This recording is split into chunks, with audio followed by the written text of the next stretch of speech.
Lisa Pierce, Executive Editor for Packaging Digest here. And today I'm talking with communications consultant Matthew Rogerson. Matthew is the principal for a consulting firm called Packaging Scout. Matthew, welcome. Thank you. Lovely to be here, Lisa. I'd like to dig into a couple of the points that you made in your What to Look For in 2026 article, which you posted on LinkedIn. These are some of the most thought-provoking insights that I've read about the intersection of packaging and sustainability today. I'll list all 10 of your points along with a link to the full article, but really wanted to talk about just a couple that stand out to me for their misalignment. And that is your word, not mine, but it is an excellent description. Your first point is that EPR is no longer a policy trend, it's a market force. You say that the most important shift is not just the existence of EPR, but how it behaves. And then you mention 3 points. One, that EPR penalizes complexity. 2, it rewards recyclability that works in practice. And then 3, it exposes legacy formats that were never designed for recovery. And it's this last point that made me think. Even today, most packages are not designed for recovery. They have a lot of other tasks that they have to do. Number one, protecting and containing a product and getting it from point A to point B. Do you agree that most packages aren't designed for recovery? Yes, I agree. I think that there's a lot of intention, but just the combination of the legacy of that's not being a primary or even sort of top 3 reasons for them being made, combined with massive infrastructure issues, means that even if it is designed to be recyclable, it doesn't necessarily guarantee that it's being recovered or recycled anyway. Okay, so that's a couple of the misalignments. Thanks for explaining that. Recyclers, though, at least here in the United States, complain that the packages aren't designed to be recycled, which we've already agreed with. That, but I think a lot of that relates to separation and sortation of the different materials. But can't we also turn this around and say to the recyclers, why can't you figure out how to recycle the packages that are already in the market? Especially since you also say that it's recycling capacity, not design ambition, that's the limiting factor here. And you also say, quote, the industry is being forced to reckon with system reality, not just design intent. Claims without capacity will increasingly be challenged. I love that. Claims without capacity will increasingly be challenged by regulators, investors, and NGOs alike, unquote. And I might add here that I think those claims are going to be challenged by consumers too. Yes. Okay. And even up and down the supply chain. I know everyone's going to challenge them, basically. Yeah. Okay, great. But why do we have to design for recycling? Why can't recyclers figure out how to recycle what we've already made?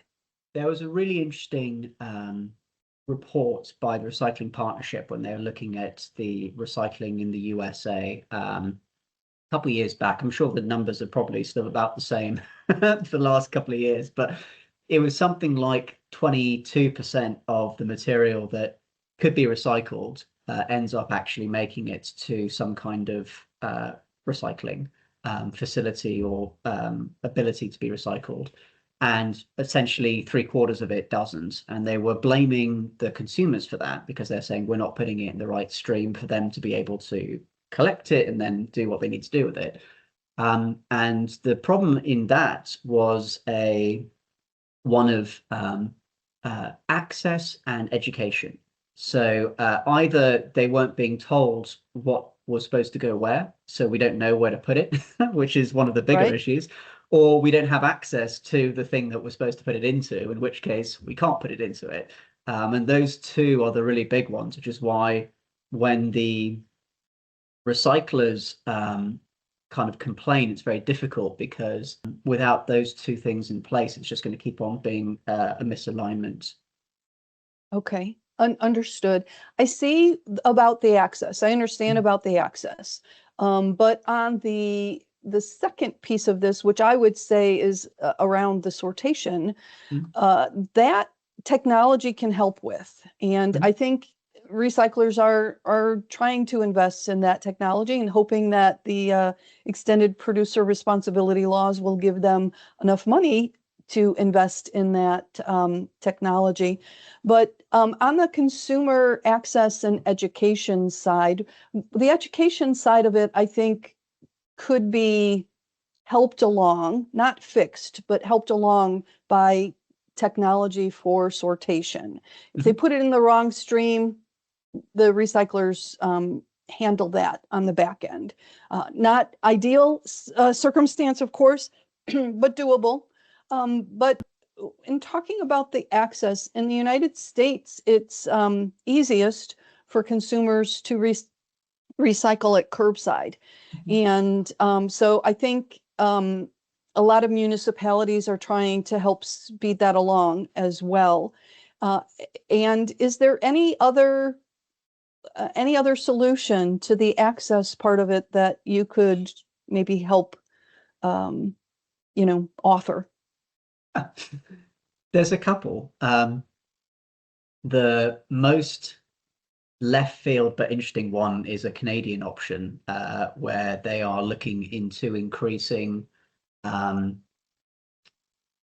biodegradation or degradation or compostability through the use of personal garbage bins that would break down the organic waste into compost in the consumer home. So it wouldn't even make it to the curbside, because they would be able to reclaim a percentage of it before it was even going into the waste stream. Then Okay. after that process had been completed, they would be able to then hopefully have a smaller amount of residual waste that they can then put into a fixed skip or location where it's more likely that it can be then recovered and collected. So that's one option. The UK is hoping to trial an improvement to curbside by, I think it's the beginning of next year, where that will include things like flexible packaging being collected at curbside as well. So I think part of it is we can help the recyclers by having more uniform and clean processes. So if every state has the same setup, if every way of collecting that recycling was exactly the same or identical and uniform across the states, I think that would make a big difference, because at the moment it's part of the capacity problem is just the fact that you've just got different locations with different budgets and different needs and different kind of outcomes. So if you can make it a bit more uniform, that would also help to improve the rates. Well, here in the United States, our extended producer responsibility EPR laws are still state by state, and just a couple of states have enacted laws. Oregon right now is the only one that's implementing the law that's been enacted, but it seems like this will still continue, maybe not at the pace that it did initially, but in addition to access and sortation, we also have the third piece to making recycling viable, and that's the economic piece of it, of being able to sell the recyclate once it's been collected and cleaned. Any suggestions on that? Where do we stand on setting up those markets for the recyclate? I think it's one of the biggest levers that they have available to them, because the moment it's not working, where there is a combination of the recycler is too much more expensive than the virgin materials, so it's not no sane business decision is going to be based on doing it that way unless they're forced into it. And one of the things that I'm forced into it, or can spin it from a marketing point of view and make it economically worthwhile. Yep.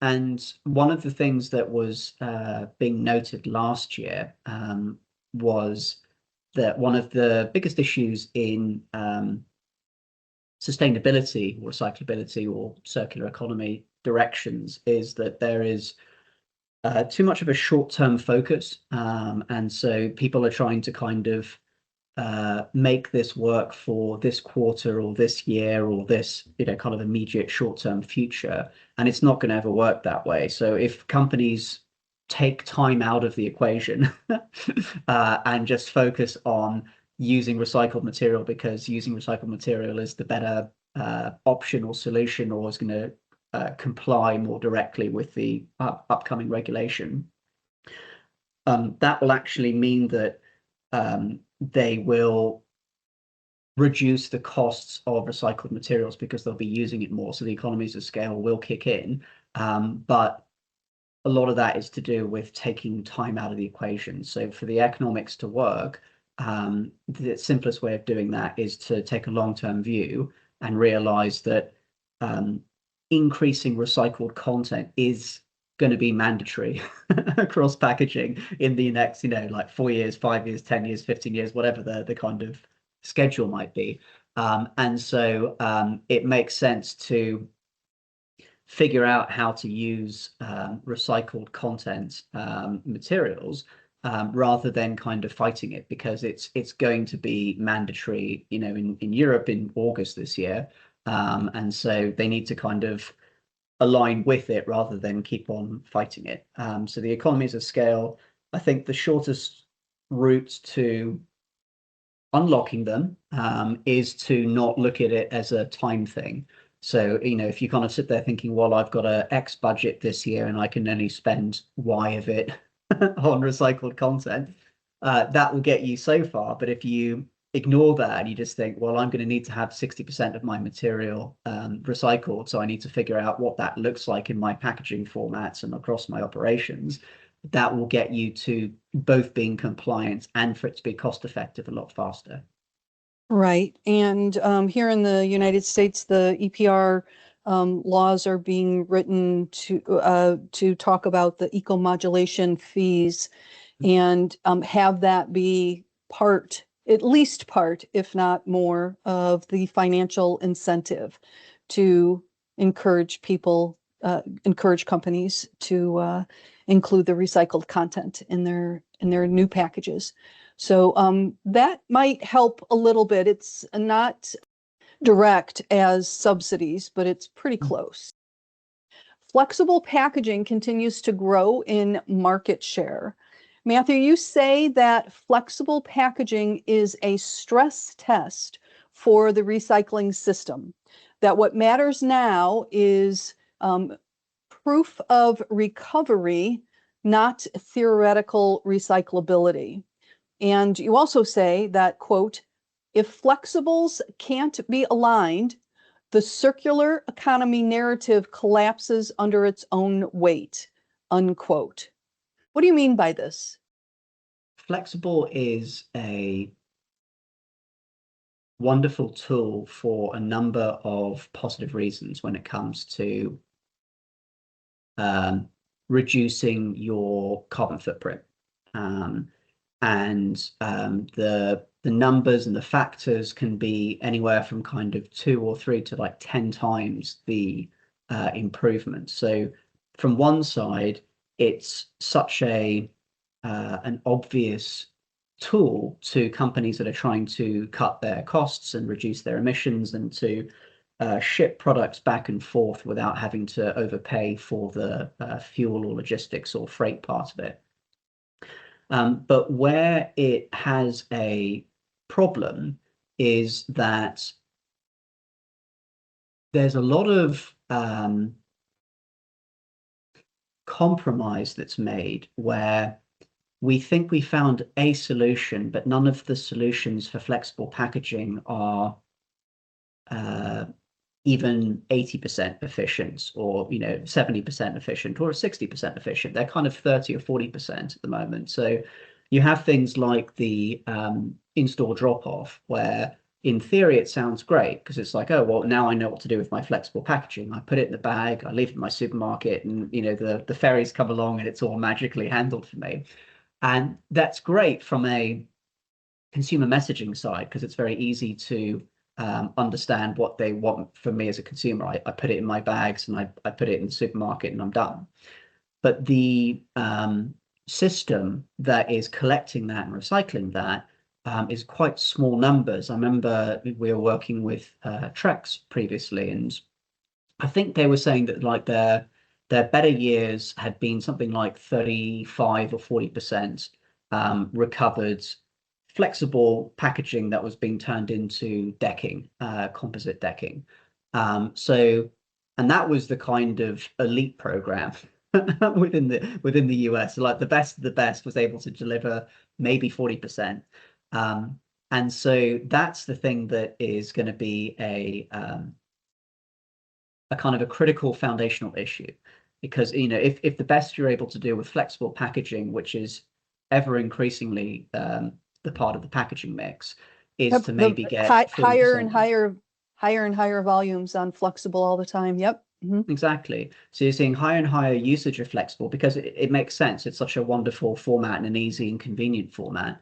But if you're losing sight of how much of that you're able to recover, or the best you're able to do is stays at about the 40%, 45% range, then you can't have any kind of circular economy because however the maths work out, much like yourself, I'm not a maths person, but if I'm taking 40% of about a third of the packaging material that's hitting the market, so you're kind of a sixth or so, so that's about 15% roughly, but 15% of it is all that's being recycled, then it's just going to be you can't have a circular economy which has such a gaping hole in it. So the weight of it collapsing on itself, that's where that would kick in, is if unless they can figure out a way to raise that number, because unfortunately there's no suggestion that people are going to move away from flexible packaging. So the material format is going to stay where it is because of it's got so many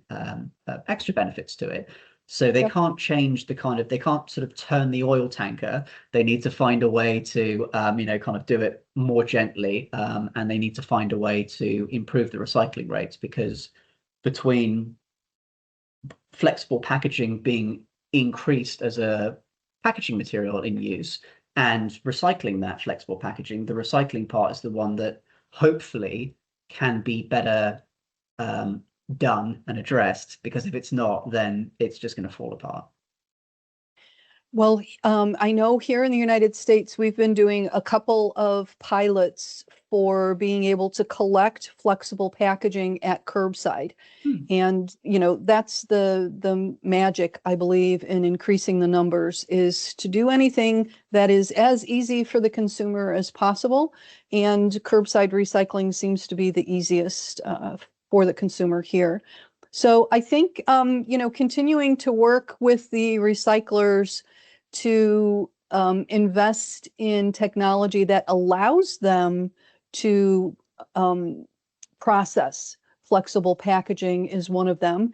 And then I know also there's a lot of activity going on with advanced recycling, which I think is also critical for flexible packaging, because the vast majority of the structures are complex structures, meaning multi-material, and store drop off. And I think even any curbside recycling systems that maybe would be created would look for the monomaterial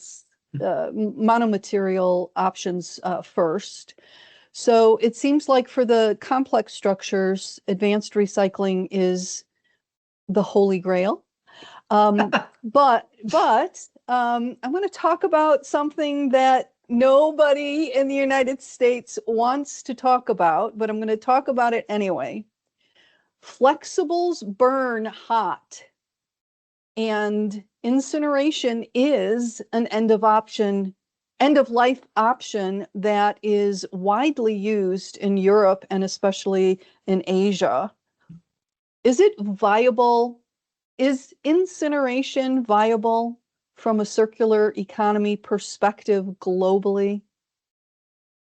If I make it really simple, then it's not. So if to be really simplistic with circular economy, I like to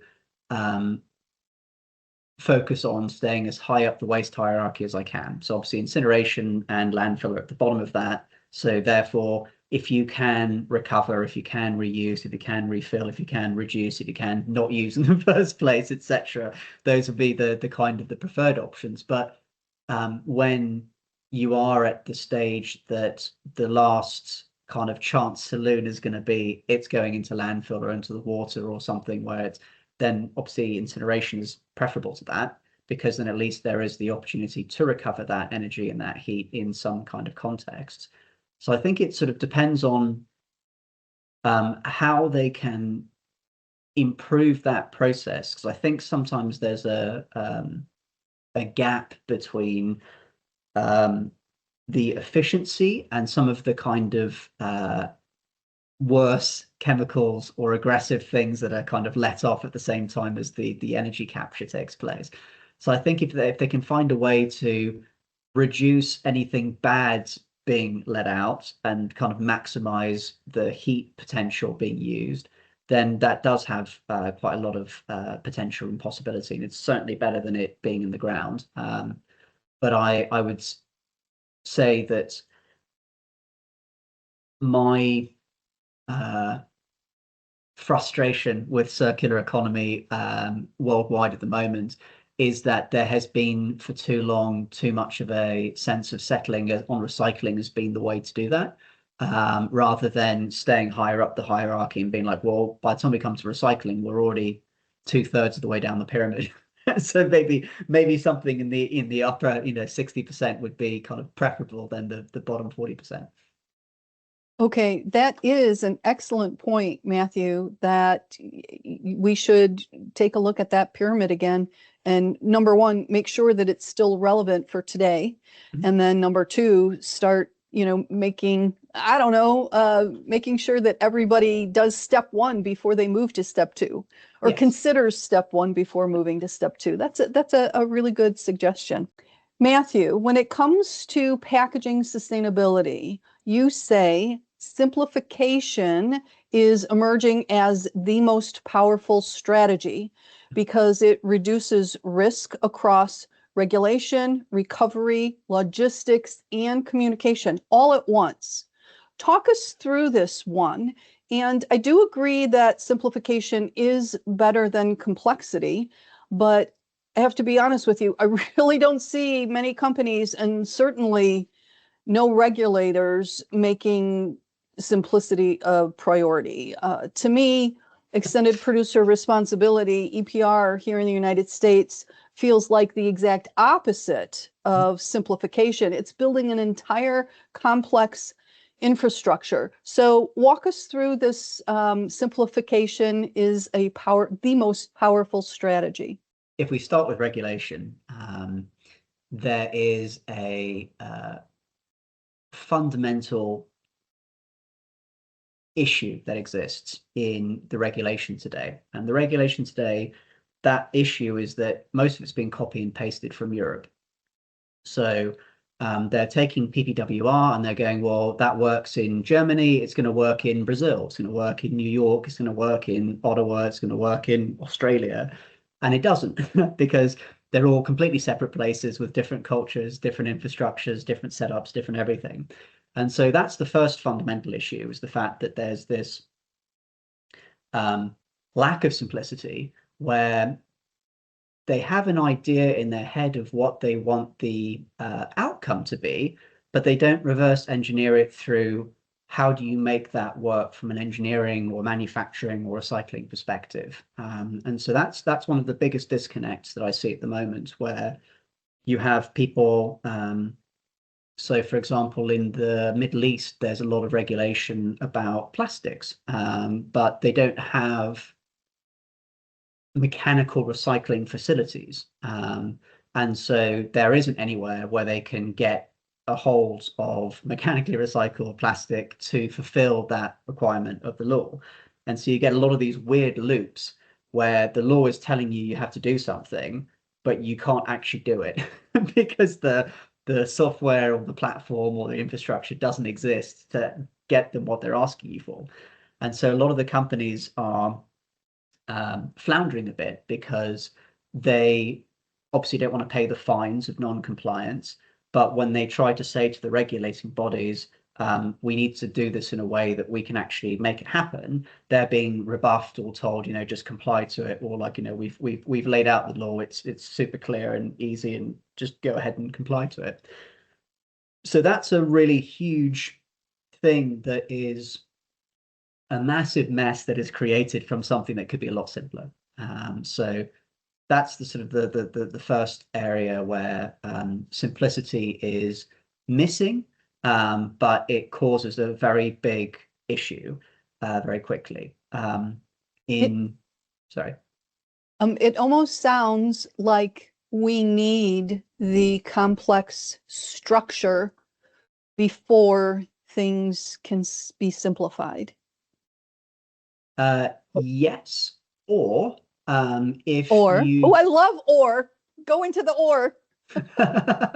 So the other option is to kind of reverse engineer the regulations. So rather than being told by somebody at the top end of the supply chain, this is what I need you to do, to look at the resources you have that are making the product and then efficiently go back through that and think, okay, well, this is the way that something is made. This is the way we make cans, or we make bottles, or we make cartons.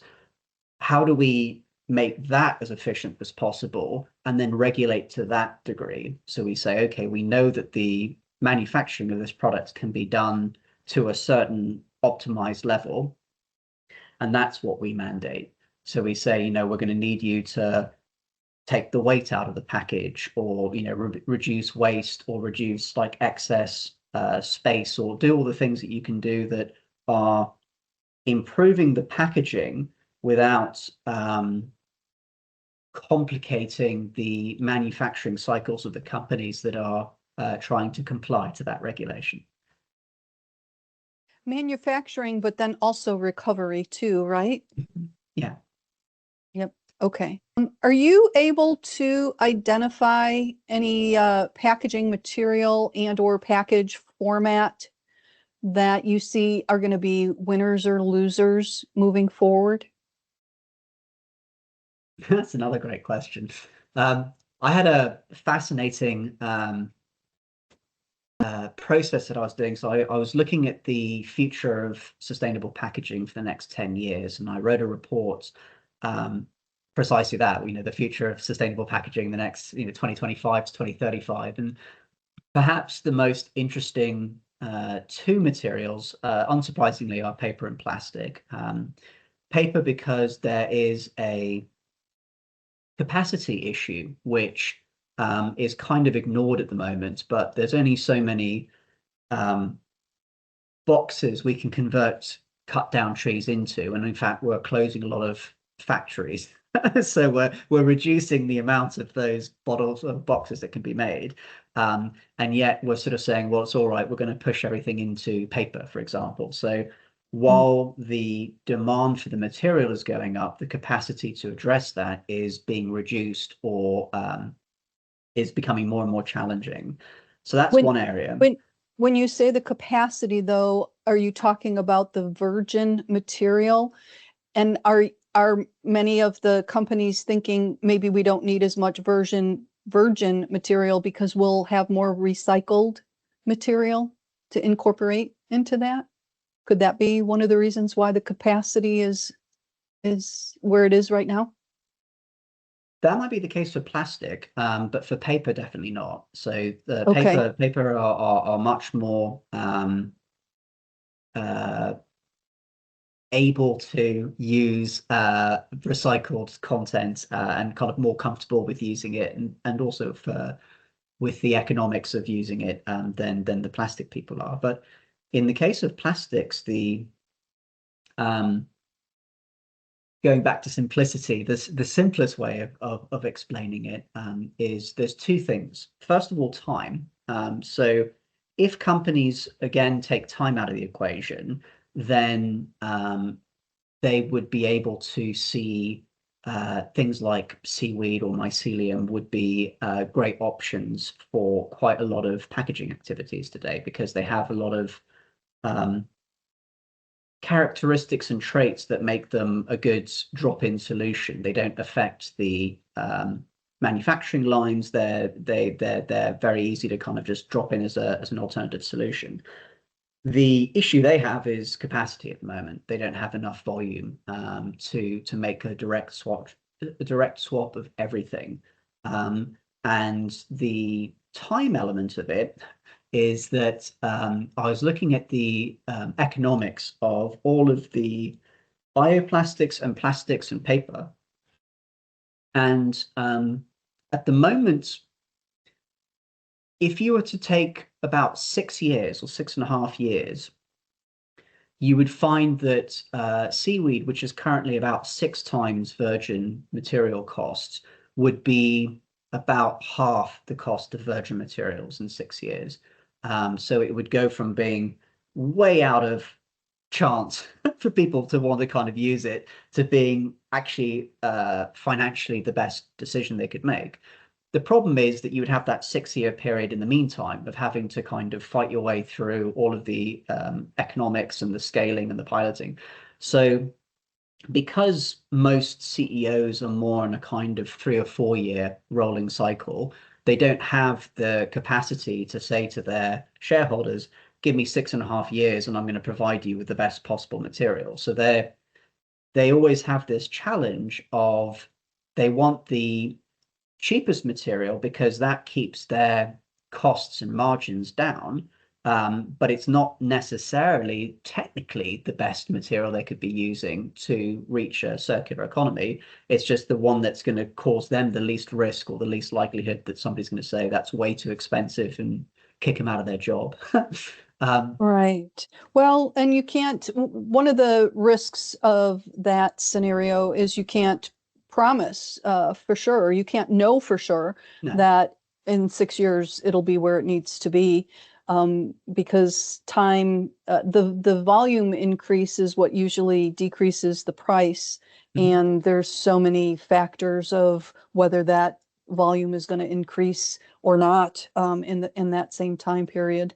Um, Even, I would say, even with regulation or subsidies, I Mhm. don't see that being less risky for a CEO or a CFO, chief financial officer, to just jump in with both feet. I don't see that happening. Well, I do Yeah. the uh, as a gut feeling, I do feel like polyethylene is going to continue to grow in share while polypropylene drops down, because unless something dramatic happens with being able to recycle or recover polypropylene, which is not the case in the States at the moment, then PE is going to give you the better opportunity, because it's more aligned to where the regulation both is now and where it's going to go. So I think that that's going to be you're going to see a shift from PP to PE when companies are able to provide a drop-in solution. And then the only thing that they've got to then manage after that is the heat differential between them. But that would be my initial thoughts, was because I know that was in a previous role, we were forecasting that our PP, which was 90% of what we did as a business, BOPP, would be about 10% of our business by about 2030. So they were hoping that it would go completely the other way around. Okay, interesting. Well, we could look at it that way and say that the packaging material winners are going to be the ones that have a very strong recycling infrastructure. Not that recycling is the end all be all, but that have the infrastructure and are being recycled. And we already know what those are: fiber, metal, steel, cans. I already said fiber, but corrugated as Glass. well as paperboard. There's a lot of different grades, of course. And then, PET and high density polyethylene, as you say, polyethylene for the plastics. Plus all the new materials that may be coming out, seaweed, as you had mentioned, possibly, and other bioplastics, maybe. It'll be interesting to see how that all shakes out. Do you anticipate that testing is going to be more rigorous than as the packaging developers try to simplify while also ensuring proper performance for the task at hand? Yes, I do think that the testing is going to become more rigorous because the answers needed are going to be more definitive. So it's not going to be a kind of, oh, it'd be nice if we can find out if it does this. It's going to be a case of, I won't have my product on the market if it can't. So I need to make sure that it 100% does this. And one of the other issues in the packaging industry over the last, probably mainly last 4 or 5 years, has been that there's been this kind of attitude of good enough. And we've kind of lightweighted slightly beyond the reasonable barrier of what we could have done. So, but before, the material used to be a bit thicker, and it used to be a little bit more robust, and now it's kind of just enough. And so the testing needs to be more rigorous because there's more opportunity for the seal to fail, or for the thing to puncture, or for something to kind of go wrong because it doesn't have the slightly excessive material that it may have had 10 years ago, or 15 years ago, or 20 years ago. Yes. And that's why it's so difficult to simplify the complexity in packaging. Not only do we have so many different material options that are out there, different package formats that are out there, but every one is a little bit different depending on the product that it's containing. And that makes simplicity that much harder to. Well, thanks for talking through this, Matthew. Appreciate it. You're welcome. Matthew, when it comes to sustainability in 2026, you say, quote, "The packaging industry is moving from aspiration to accountability," unquote. I agree. How do you think this is going to change the makeup and the tasks of a brand owner's packaging department, and why? I think it's going to be a pretty rude awakening for a lot of them, because the challenges, which were a bit of a case of kicking the can down the road, have run out of road now. So the companies which have put off sustainability, or kind of seen it as something that's sort of a little bit difficult or complex, or not really worth their while at the moment, they're coming into that kind of end zone where it's going to start being something that's going to cost them enormous fines, access to markets, I mean, all sorts of pretty critical business issues. So the accountability part of it is that for many years, there's been a sort of bit of smoke and mirrors about sustainability. And part of that has been what we tell consumers. Part of that has been, how we kind of create our packaging. Part of it has been not really wanting to have a look at some of the kind of flaws or design issues. But now that there is laws coming in that are saying like you must, you shall not, so there's no place to hide from that. The wording and the reach of the regulation is pretty expansive and also pretty deep. So the companies that are going to succeed this year, I was somewhat flippantly saying align or decline was the kind of the sort of the phrase that I was using, but it's all going to be about alignment, because that accountability requires everything to be set up so that you know your materials, you know where they come from, where they're going to, you know the strengths and weaknesses of your materials. So if you're in the packaging department, you're going to need to know all this information, because somebody at some point, or many people at some point, are going to come to you and say, what is your scope 3? What is your material usage? What is the why are we spending all these millions of dollars on plastic when we should be moving to paper and reducing our EPR modulation fees? So a lot of these questions, and they're not going to be ones that are open-ended questions. They're going to be ones that require something to be done in a fairly immediate timeline. So I think that the accountability is, it's not just that it's going from a kind of wish list of what we would like to happen, but it's also the accountability is also now. So it's not, like kind of accountability in a month's time or in a year's time. It's saying to people, I need these answers today. And if you don't know those answers, you can't keep on relying on your supply chain or other people in the business to kind of cover for you. So that's going to be more easily uncovered. And the cost of not knowing is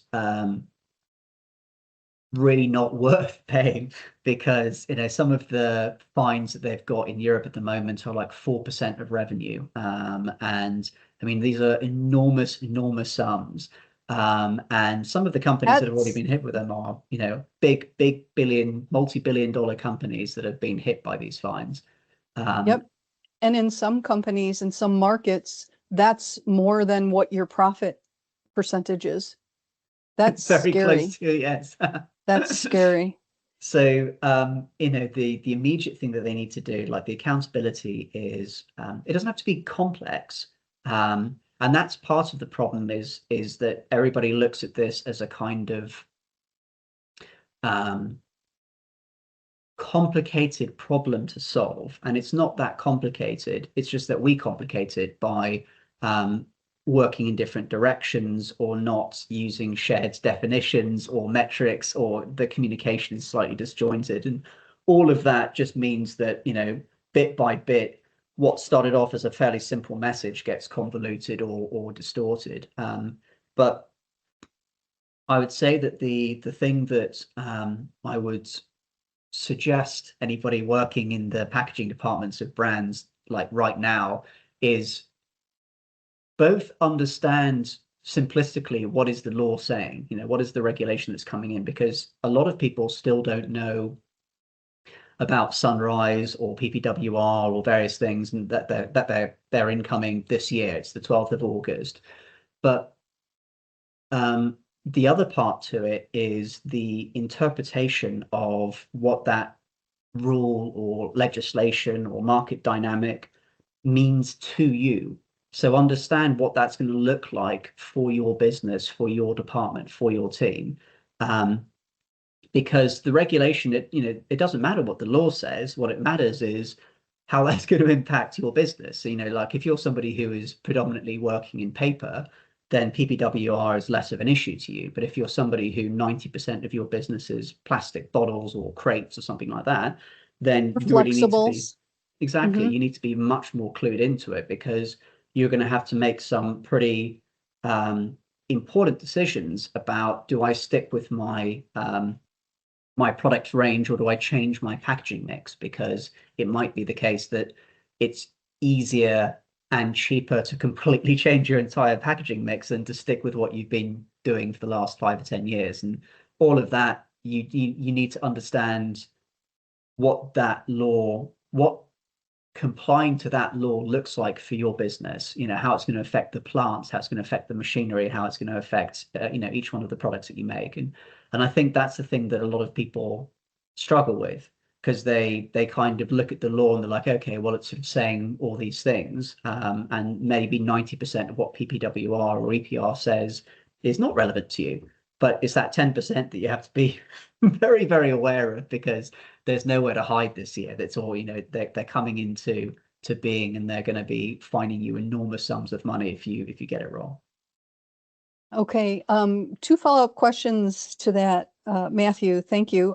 Who do you think is going to be making the packaging decisions at a brand owner company moving forward? And I say who, but typically it's not. I'm not looking for an individual. I guess I'm looking for a department. Who's going to be making this decision? In some fast-moving consumer product goods areas, marketing has driven a lot of the decisions. In others, it's been the production and engineering. In others, it's the C-suite, the corporate executives. I hate to say it, but I see a lot more influence. I don't know if that's even the right word, from the chief financial, from the financial department into all of this. What do you think? Who do you think? What department do you think is going to be making packaging related decisions? I mean, ideally, it would start at the top of the CEO. That would be the ideal, or the C-suite. As a group together would be aligned on a single point to go for, because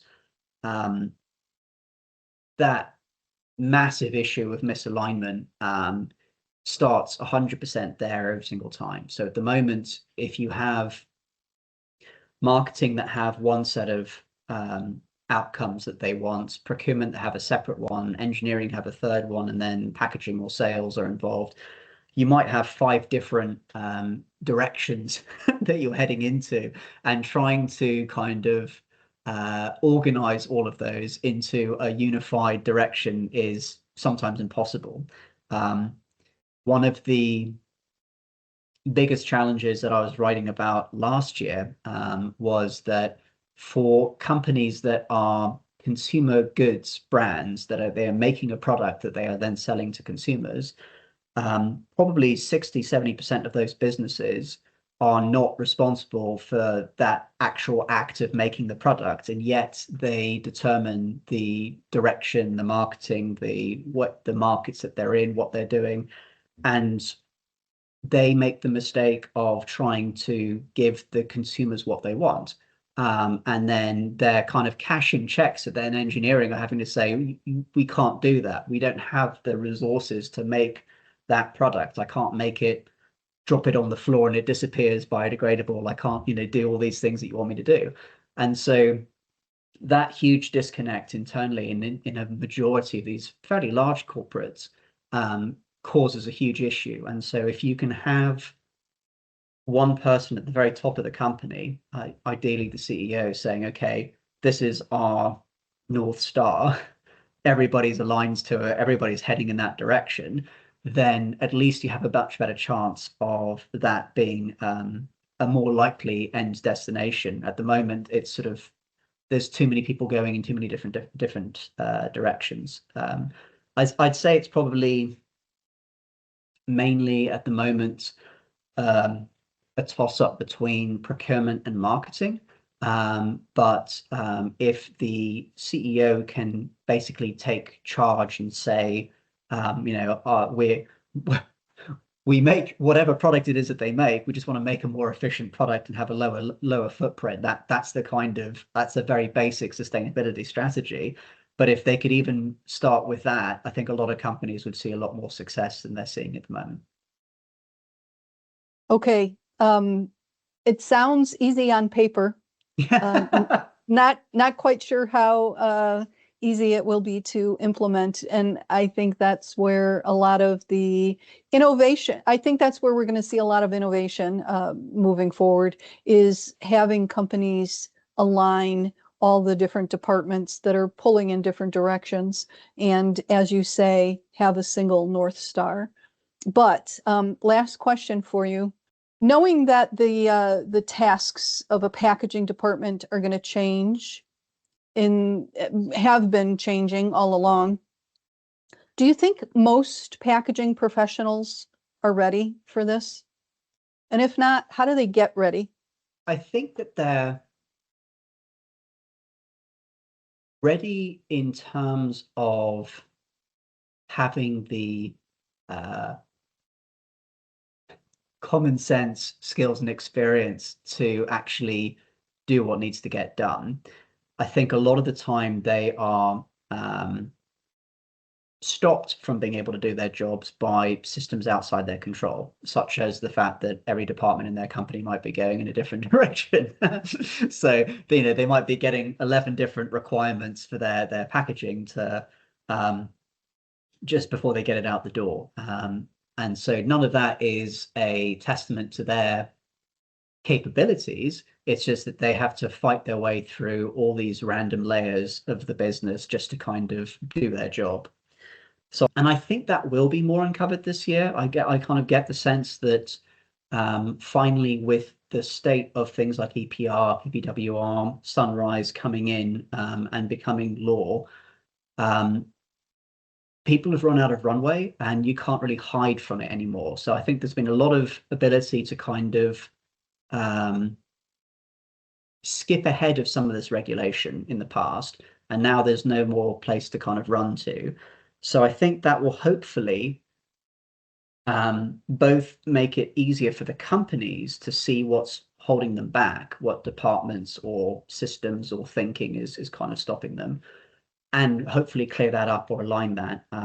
It doesn't have to be complicated. A lot of the stuff that I focus on in alignment is just asking simple questions, like ask the questions at the beginning of the project rather than finding out the answers halfway through. So just making sure you've got all of the people with all the possible experience you need at the start of the project, rather than getting halfway through and being like, oh, I wish I'd asked that person that question. We could have saved ourselves a lot of time and effort, going down this blind corridor. So I think that I don't think it's a question of them needing to do something to be better prepared or capable. The only area that I would suggest is to focus on interpretation of rules and regulations. So what I mean by that is both so what and so what does it mean for me? So what, like, who cares about this regulation? Why do I care about this regulation? Do I care about this regulation? If I do, what am I going to need to do to make sure that I'm compliant to it? And if you can answer those questions, then you're going to be well ahead of everybody because you'll be able to do your job. If you can't answer those questions, then you might have a problem because it's going to be something that is going to just be more and more pressure coming down on top of you. And the longer you're unable to answer those questions, it's just going to be a pretty awkward situation to be in. But I don't think that there's anything that they can do besides just focusing on filtering what it means for me. And I think if they can do that, that will be given the best chance this year of making sure that they are able to pick up and lead their departments or their teams through the sort of sustainability renaissance that we're going to be seeing this year with it hitting a lot more accountability. I like that, Matthew. And as we go forward here, it'll be interesting to see how these same teams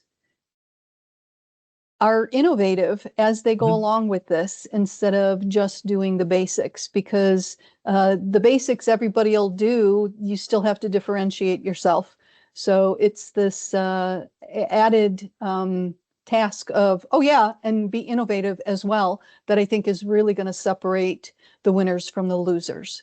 Yeah, we used to talk about if you always do what you've always done, you always get what you've always got. And I think that's been historically the issue has been there's been a sense of defending a position, which is something that is just a set of degrees of kind of constriction. So you're not growing if you're in that position. If you're just defending, it just gets smaller and smaller and smaller. And I think this is the year that a lot of people are going to realize that actually, with that innovation, with that kind of simplicity, with that understanding how to really take advantage of the regulation and kind of use it to kind of grow, there'll be a lot more growth in the industry, I think, this year because people will stop kind of defending and start building out a bit. I love that, Matthew. Take advantage of the regulation. Mhm. Ah, it could be as simple as that, and yet executing on that, I think, is where the innovation truly is going to be. Thank you, Matthew. Appreciate me letting you pick your brain. Very welcome.